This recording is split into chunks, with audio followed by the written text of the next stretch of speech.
Hey guys, Nathan, Duck River Honey, and it is the end of May. I think it's May 29th right now, and I wanted to do a quick update on my honey production hives, the hives that I'm dedicating toward honey production. As you can see, my spring management worked on some of them and didn't on others. I've had some questions about why I didn't want to go into hives to look for swarm cells and see which ones swarmed and that sort of stuff. Well, this is the reason. You wait a month, you can tell by the height of the of the stack which ones swarmed and which ones did not. So I'm pretty sure that my spring management swarm prevention strategy worked on 3 out of my 9 hives. I hope to get that down quite a bit next year when I've actually got some drawn comb to implement the strategy I'm using correctly. That's Walt Wright's nectar management. You need lots of boxes of drawn comb to keep the bees working up and expanding the brood nest and make them think they've got too much work to do to actually go out and swarm. I didn't have drawn boxes this year, so I was trying to accomplish that with 8 drawn boxes of comb, and I probably needed about 20 to have a chance of making it work. So I'm pretty satisfied with how things are going so far. I've got 3 main goals this year. That's to draw comb, to increase hive counts from 9 to 25 or 30, and to make as much honey as I can. And I'm making good progress on all 3 of those. I've got a lot of boxes drawn. I think I'm sitting at 22 hives right now, and I've got 5 supers on this hive and 4 on several others, and I've got 4 swarms that are going to make honey this year. They swarmed big enough and early enough that I think I'm going to pull honey off of them. We're actually going to dive into one of those in a few minutes and super them because they are the flow's been really strong and they're packing out, so you'll get to see that. So really good news is, even the hives that swarmed, I've been watching the entrances and I'm beginning to see populations increase. So I believe all of them have returned mated queens, which is wonderful. And I'm actually seeing progress being made in their supers, where for a month they have done nothing because their population was so low, just decimated by swarms. Now their population is getting up there where they're taking advantage of the latter part of the flow, and they may make a super or 2 of honey for me. So really positive signs. Tulip poplar has been extremely strong this year. It got delayed early in the bloom by some cool weather, and that pushed the bloom into May. So the middle 2 weeks of May, it was warm and sunny, just great flight weather, temps in the high 70s, 80s, and tulip poplar yields a lot heavier when it's later in the season and the temperatures are warm and the weather's dry. So we had a tremendous tulip poplar flow this year, and now we're getting into persimmon and catalpa and white clover.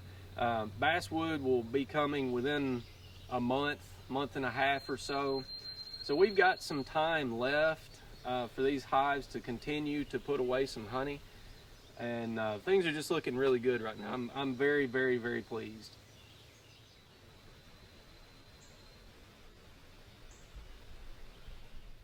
You can see here that I'm using these giant push pins to mark hives that need attention.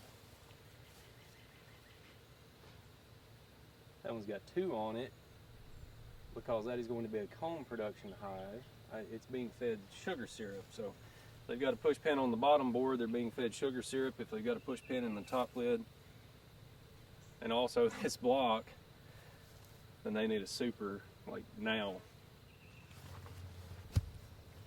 So guys, the weather is not great for working bees, I'll be honest. It's like 57 degrees. We had a cold front come in, it rained all day yesterday, and yeah, I'm expecting the bees to be kind of grumpy. So I'm not going to do too much to them. I just need to super these guys. I was in them a few days ago. I'd actually written on this one, 521. I write on my lids with Sharpie to remember when I did things. And I wrote on 521, need box soon. I went in on the 27th and they're plugged. So that gives you an idea of how strong the flow has been. And this is foundation now. They're drawing it out and everything. So They've been doing a lot of work lately. You can see my setup here. I like to set the boxes on the lids if I don't have my cart with me. So I'll pull 1 or 2 frames out of this super and put them in the one that I put on top. That helps to draw the bees up and gets them working in it quickly. There's going to be a lot of bees home today, and they're not going to be happy with this weather.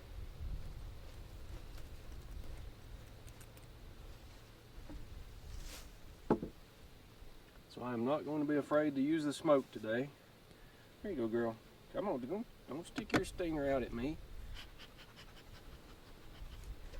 You guys just get down, be good.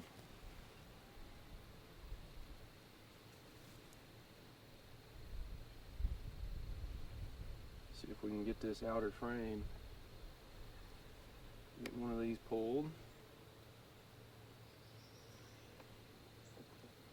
I don't like working bees when the weather is poor for working bees.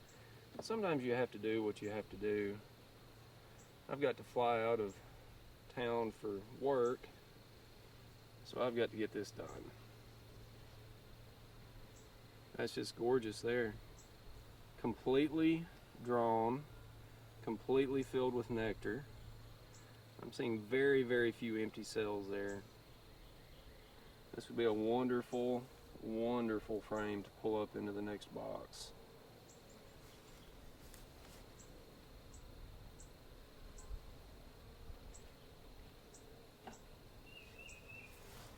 Since this hive is wanting to expand, it would not surprise me if they've got some brood in this 4th.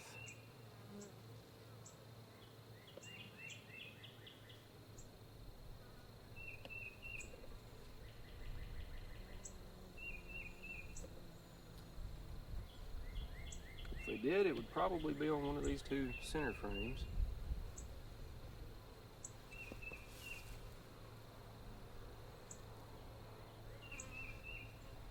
And they don't. Okay, good. Starting to cap that. Just gorgeous. Gorgeous. So I'm going to take this one.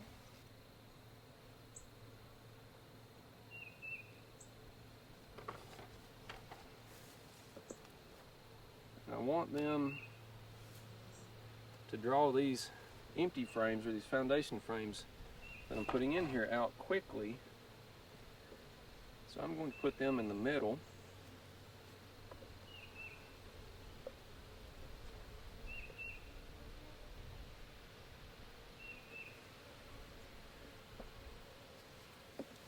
Get our spacing right.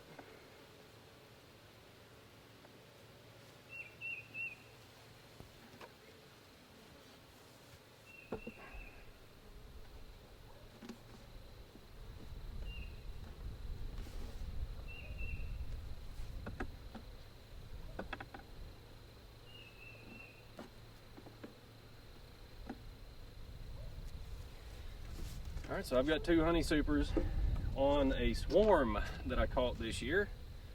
That is surprising. That's a testament to how big that swarm was, but also how strong the flow has been. I'll take my handy dandy Sharpie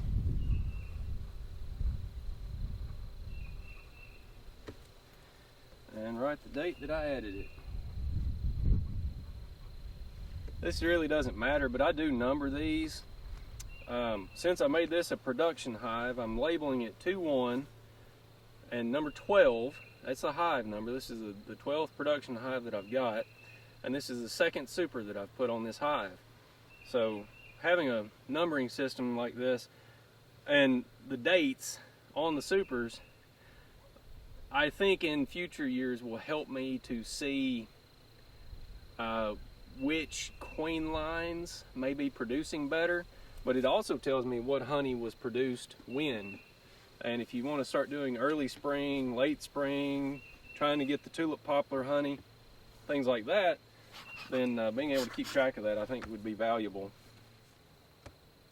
Same deal on this one. I had it marked as needing a super,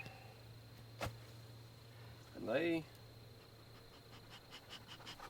You can tell this was an Italian swarm. I've still got some Cordovan genetics in there. Light colored bees.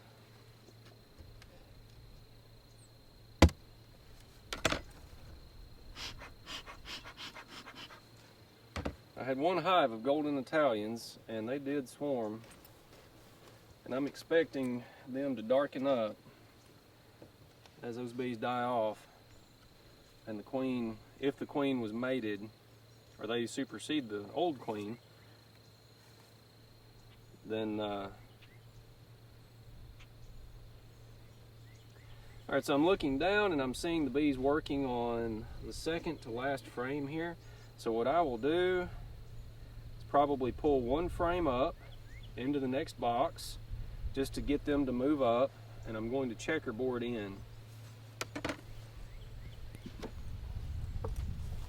I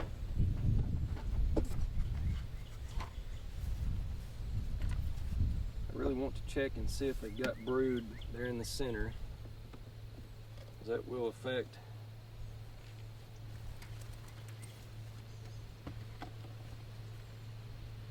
what I choose to do.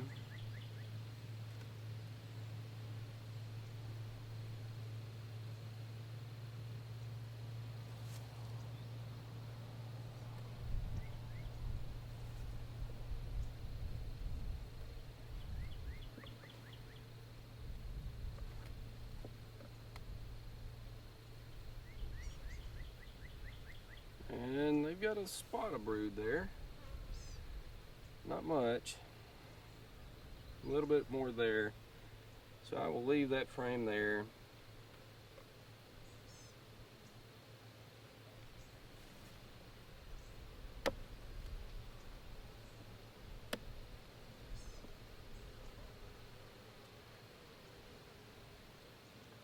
Frame next to that's nothing but honey. I'll take that up to the top box. Checkerboard a foundation.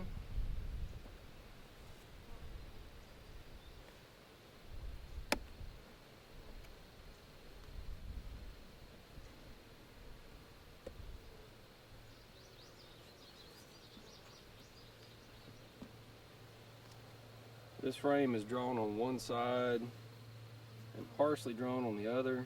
So I'll take the drawn side to the outside, put this frame in,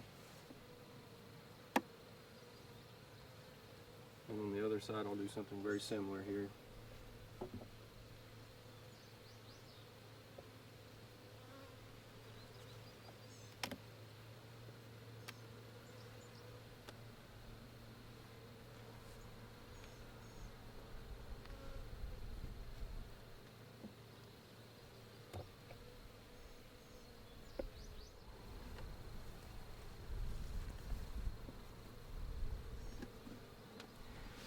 Doing this checkerboarding maneuver encourages the bees to draw the boxes evenly side to side. Because they are a cavity dweller adapted to living in trees, they like to move up in a cylindrical shape. So they'll chimney these boxes and they won't draw the outsides and the corners, and they'll just go ahead and move up to the next box and they'll leave undrawn foundation here. And then if you leave that long enough, they'll pick the wax off of it and use it other places, and then they refuse to draw it. So getting it drawn correctly from the start is a lot easier than trying to fix problems later.